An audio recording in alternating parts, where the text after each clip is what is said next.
नमस्कार दोस्तों, मैं निर्देश कुमार आप सभी का अपने YouTube चैनल निर्देश कुमार मीना 918 पर हार्दिक स्वागत व अभिनंदन करता हूं।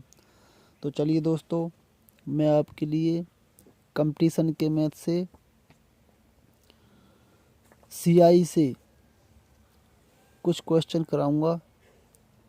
तो देखिए, मैं उनके लिए विद ट्रिक बताऊंगा, यानी शॉर्ट ट्रिक, जो क्वेश्चन बहुत ही जल्दी हो जाएगा।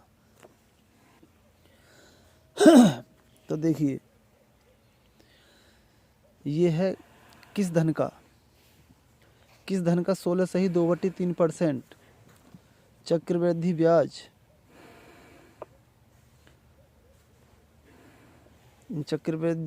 ब्याज की दर से, यानी कि किस धन का 16 सही 2/3% चक्रवृद्धि ब्याज की दर से 3 वर्ष में मिश्र धन 3430 रुपये हो जाएगा। तो वह धन और चक्रवृद्धि ब्याज ज्ञात कीजिए। ठीक है जी। तो ये कह रहा है कि कोई धन है, उस धन का 16 सही 2/3% चक्रवृद्धि ब्याज की दर से 3 वर्ष में मिश्र धन 3430 रुपये हो जाता है। तो वह धन और चक्रवृद्धि ब्याज निकालनी है। तो देखिए, दर कितनी है? दर है 16 सही 2/3%। 16 सही 2/3%। ठीक है। तो इसको फ्रैक्शन में बदलिए आप। तो फ्रैक्शन में कैसे चेंज करोगे? इसी 16 3 48, यानी 3 गुणा करो 16 में, तो 16 3 48 और 2 50। 50/3%। ठीक है, बराबर 50/3। प्रतिशत को हटाओगे तो गुणा में नीचे 100 रख दो। ठीक है, यानी कि नीचे गुणा 100 की हो जाएगी। अब देखो, 0 से 0 खत्म, 5 दूनी 10 और 2 तिया 6। तो ऊपर क्या बचेगा? 5 5 5 10, ऊपर क्या बचेगा? 1, और नीचे 3 दूनी 6। तो हम कहेंगे कि 16 सही 2/3% की फ्रैक्शन 1/6 होती है। ठीक है जी। अब देखिए, केस कै साल का है? 3 वर्ष का, यानी 3 वर्ष पे हमने जो पैसा है वो दिया है किसी के लिए 16 सही 2/3% की दर के हिसाब से। ठीक है, चक्रवृद्धि ब्याज की दर के हिसाब से। तो 1/6 फ्रैक्शन है। अब देखियो, जब हमने किसी के लिए ये जो होता है नीचे का, ये 100 अपने में 100% होता है, और ये होता है मूलधन। ठीक है, हम मूलधन मान लेते हैं इसके लिए। ये मूलधन अपने आप का 100% होता है। तो ये है मूलधन को, यानी कि 6 रुपये हमने 6 रुपये दिए किसी के लिए इतनी की चक्रवृद्धि ब्याज की दर पर। तो 1 साल में 1 रुपये बन गया हमारे। 6 पे इतने के हिसाब से 1 रुपये बन गया ब्याज का। तो 6 के जब हम किसी के लिए 6 रुपये देंगे और इतनी सूद पे, यानी कि 6 सही 2/3% की दर से देंगे हम, तो 6 रुपये पे इतने के हिसाब से 1 साल में 1 रुपये बन जाएगा। तो 6 के हम कहेंगे, 6 के हमारे बन जाएंगे 7 रुपये, यानी 6 रुपये हम देंगे तो सामने वाला हमारे लिए 7 रुपये वापस करके देगा, यानी 7 रुपये देगा 1 रुपये ब्याज लगा करके। तो 6 के 7 1 साल के, 6 के 7 फिर 2 साल की देगा, और 6 के 7 देगा वो 3 साल के। ठीक है, 3 साल के, यानी 6 से 6 रुपये दिए तो 1 रुपये ब्याज लगा के 7 रुपये देगा। 6 के हमारे 1 रुपये ब्याज लगा के तो 7 ही रुपये तो बन जाएगा। तो देखिए, 6 के 7 1 साल के, 6 के 7 2 साल के, 6 के 7 3 साल की। ठीक है, अब देखिए, अब इसमें इनकी गुणा कर दो। इन्हीं गुणा करके यहाँ लिखोगे, इन्हीं गुणा करके यहाँ लिखोगे।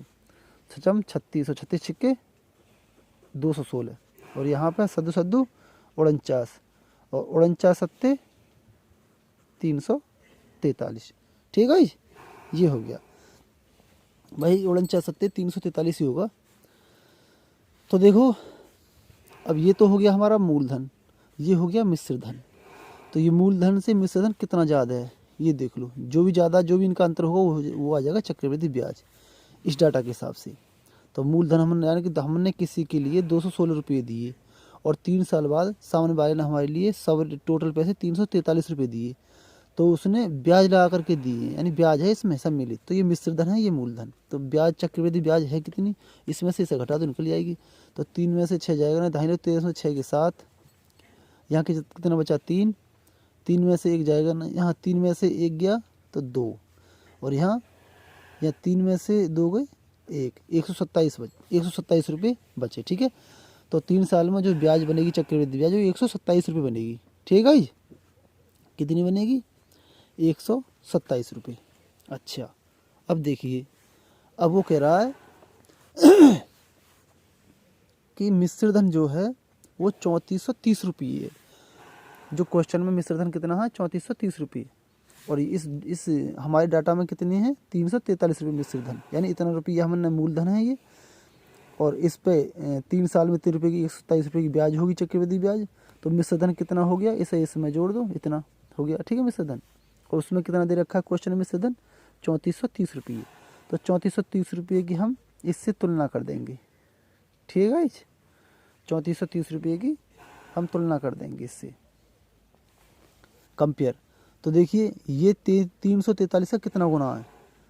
तो ये देखो 343 का भाग दो, उसमें 343 का भाग देंगे, 343 सेकंड, 343 बची 0, 343 का भाग दो 0 में, तो 343 0 0, 10 गुना। तो ये 10 गुना, तो इसका मतलब ये यहाँ पे 0 बढ़ा लो कि यहाँ पे 0 बढ़ा लो। भाई 10 की गुणा करोगे तब भी वही बात आएगी, तो इसे 0 बढ़ा लो सीधी सीधी, इसमें भी 0 बढ़ा लो, इसमें 0 बढ़ा लो। तो पूछ क्या रहा है? वह धन। तो वह धन यानी कि ये मूलधन 2160 रुपये आ गया, और चक्रवृद्धि ब्याज 1270 रुपये आएगी। ठीक है, तो मूलधन आ गया 2160 रुपये, और चक्रवृद्धि ब्याज आएगी 1270 रुपये, और मिश्र धन आपका अगर इस 2160 और 1270 जोड़ोगे तो 3430 ही बैठेगा। ठीक है, ठीक। तो कैसी लगी ये ट्रिक? यदि ये ट्रिक आपकी समझ में आया हो, इस ट्रिक से आपका सवाल जल्दी हुआ हो, और वीडियो पसंद आई हो तो लाइक करें, चैनल को सब्सक्राइब करें, और कमेंट एवं शेयर करें। धन्यवाद।